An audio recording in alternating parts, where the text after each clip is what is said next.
안녕하세요. 1차 귀환자들의 명단이 기록됩니다. 오늘 본문은 느헤미야 7장 5절에서 60절입니다. 5절. 그런데 하나님이 내게 귀족들과 관리들과 일반 백성들을 모아 종족별로 인구를 조사할 마음을 주셨습니다. 마침 나는 처음 돌아온 사람들의 족보를 찾게 됐는데 거기에는 다음과 같이 적혀 있었습니다. 이제 성벽이 사람들을 위해서 존재할 수 있도록 공동체를 만들어야 합니다. 성벽을 완성한 다음 도시 국가를 운영하는 과정을 보여줍니다.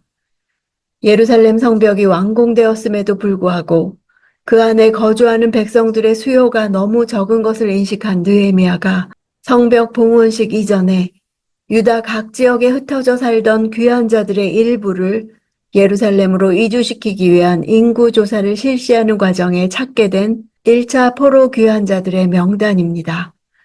1차 귀환자들의 족보가 필요했던 까닭은 자신들이 마땅히 살아야 할 기업에 살지 않고 다른 지방에 살던 사람들을 가려내야 할 필요가 있었기 때문입니다.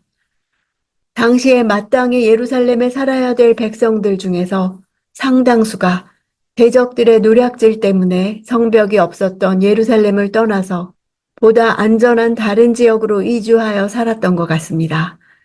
이에 따라 예루살렘은 그 면적에 비해 주민들의 수가 지나치게 적어서 성 경비가 매우 힘들 수밖에 없었습니다. 느헤미야는 이제 성전과 성벽이 재건된 예루살렘을 이스라엘 공동체의 구심점으로 삼기 위해 대적들의 공격에 충분히 대처할 수 있는 인구가 필요해 객관적인 자료가 필요했습니다. 이것을 하나님께서 인구조사할 마음을 주셔서 찾게 하신 것입니다. 이처럼 많은 지면을 할애해서 에스라 2장에 이미 나온 내용을 다시 기록한 것은 공동체의 재건은 외형적인 성벽의 재건을 통해서가 아니라 그 성 안에서 살아가게 될 구성원들의 믿음 안에서의 결속을 통해 이루어짐을 말하는 것입니다. 6절. 이들은 바벨론 느부갓네살 왕에게 포로로 잡혀간 사람들 가운데 다시 고향으로 돌아온 사람들입니다. 그들은 예루살렘과 유다로 돌아와 각기 자기 마을로 갔습니다. 에스라 2장의 족보와 느헤미야 7장의 족보는 거의 동일하지만 몇 명의 이름이 차이가 나고 숫자상의 차이도 발견됩니다. 이는 에스라서가 참조한 자료와 느헤미야가 참조한 자료가 달랐을 수도 있고 에스라의 자료가 바벨론에서 출발할 때를 기준으로 작성된 것이고 느헤미야서의 자료가 예루살렘에 도착할 때를 기준으로 작성된 것일 수도 있습니다.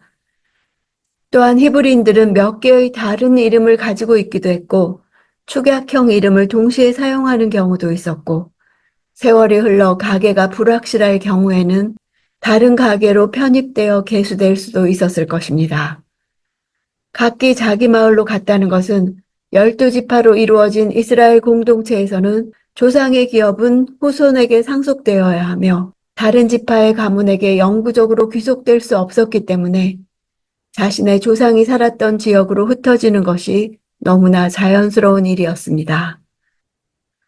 느헤미야가 1차 귀환자 중 예루살렘 연고자들을 파악해 역이주시키려 한 것은 1차 귀환자들의 수가 2차, 3차에 비해 월등하게 많았기 때문입니다. 소수일 뿐 아니라 대부분 예루살렘 근처에서 거주했던 2차, 3차 귀환자에 대해서는 굳이 그 명단을 밝힐 필요가 없었습니다. 7절. 이들과 동행한 사람은 스룹바벨, 예수아, 느헤미야, 아사랴, 라하냐, 나하마니, 모르드게, 빌산, 미스베렛, 비그웨, 느훔, 바하나였습니다. 이들 이스라엘 사람들의 명단은 이러합니다. 이들은 1차 포로 귀환을 실제적으로 주도한 지도자들입니다. 스룹바벨은 1차 포로 귀환을 주도했고 예루살렘 성전 재건의 중심 인물이었습니다. 스룹바벨이란 이름은 바벨론에서 태어난이란 뜻입니다. 예수아는 스룹바벨과 함께 성전 건축을 완료하는 데 큰 기여를 했습니다. 여기에 느헤미야는 본서의 저자와 다른 인물입니다. 모르드게 또한 에스더의 삼촌과 동명이인입니다. 8절. 바로스의 자손이 2172명. 8절부터 24절은 가문의 계보를 잃어버리지 않고 보존해 자신들의 혈통을 입증한 사람들의 명단입니다. 고대 이스라엘 사회에서는 가문의 재산 등에 관한 권리는 가문의 계보에 의해서만 증명될 수 있었습니다.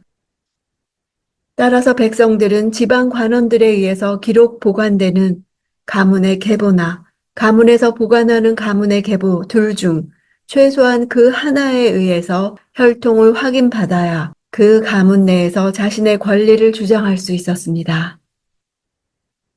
25절, 기브온의 자손이 95명이었습니다. 여기서부터 원래 백성들이 살았던 마을에 따라 분류합니다.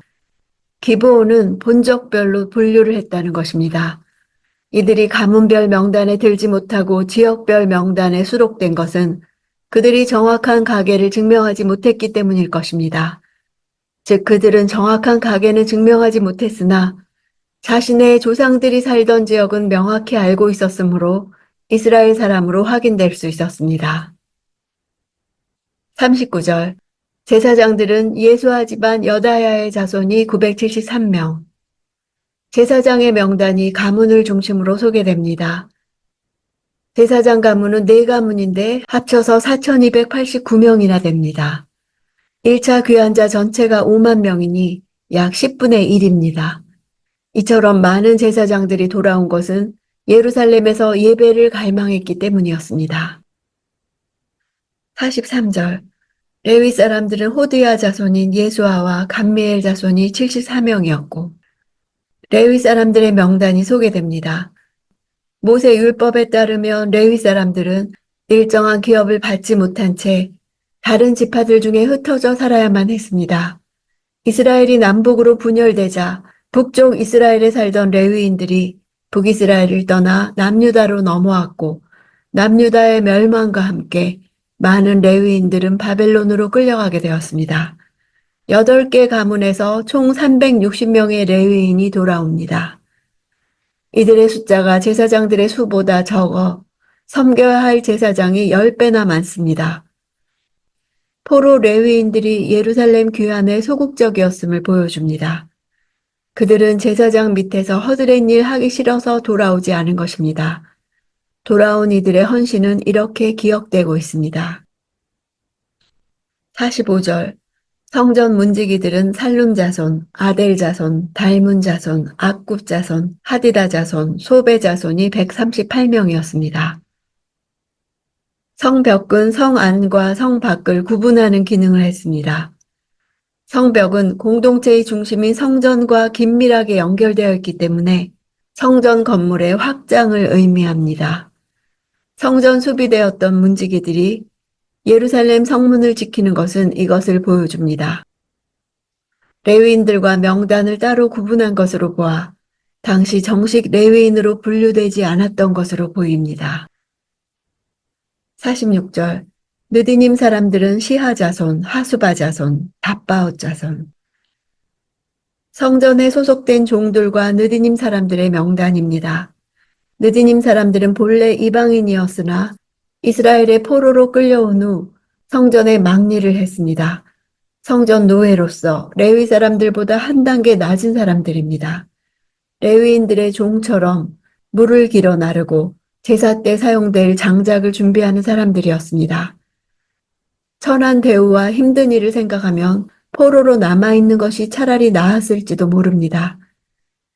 이들이 예루살렘으로 돌아왔다는 것은 신앙을 위해 모든 것을 포기했다는 것입니다. 57절, 솔로몬의 신하들의 자손은 소대 자손, 소베렛 자손, 브리다 자손. 솔로몬의 신하들의 자손은 솔로몬 왕 당시 강제 노역에 동원되었던 이방 사람들의 후손을 가리킵니다. 그들 가운데 일부는 가나안 원주민들이었습니다. 많은 사람들이 예루살렘에 오기를 꺼려했습니다. 힘들고 위험하지만 예루살렘은 하나님의 부르심이 있는 곳입니다. 느헤미야가 인구조사를 통해 그 백성들을 찾아다니는 것을 보면 주의 백성은 아무리 도망가도 하나님께서 예루살렘으로 모으십니다. 1차 귀환민들이 어디서 무엇을 하며 어떻게 사는지 알고 싶어 인구조사하듯 하나님은 그의 백성들을 찾아내십니다. 우리가 부르심이 있는 예루살렘에 거하기를 원하시는 것입니다. 가장 작은 종들의 집안까지 기록했다는 것은 하나님에게는 한 사람 한 사람이 귀하다는 것입니다. 현재 부르심 있는 곳에서 멀리 떨어진 곳에 있습니까? 힘들지만 돌아가야 합니다. 나의 영적인 책임을 다해야 합니다.